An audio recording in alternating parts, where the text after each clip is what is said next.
पीछे हट जाता है, अरे यार इतना काफी काफी मेहनत लगी है, काफी।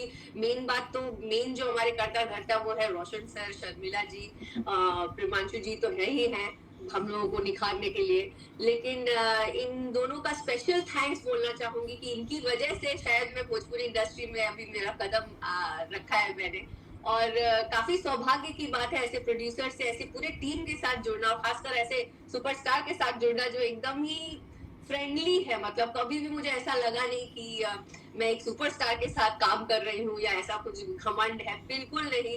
मैं हर बार जो भी इंटरव्यू होता है तो मैं बोलती हूँ कि एकदम ऐसा लगता है कि घर में बानी हम अपना फैमिली के बीच में बानी हम। घर कहीं तो घर में वैसे कहा घर के मुर्गी घर दाल बराबर ना हो बस जैसे कलाकार की तो कोई जाति नहीं होती है, कलाकार का कोई जिला नहीं होता। बट हम जहाँ पैदा वहाँ का नाम लेना भी जरूरी है कि हम पैदा यहाँ हुए हैं भाई। बिल्कुल बिल्कुल पटना में और बिल्कुल। गोपालगंज में कोनो खास अंतर नहीं है, और पटना में रह के हमने ये और पड़ोसी है बानी, हाँ पड़ोसी बनी जा आप तो दोस्त हो गए बानी सब। ये तो काफी एक्साइटिंग प्रोजेक्ट है। और हम लोग कैसा लगा आपका? भाषा है भोजपुरी, आपका ये लैंग्वेज है, तो आपको क्या फील हुआ?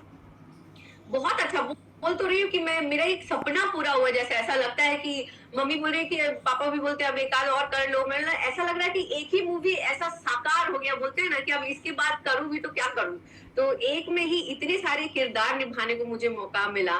किरदार एज इन मैं यंग एज से लेके बुढ़ापे तक का मेरा किरदार है इस सिनेमा में।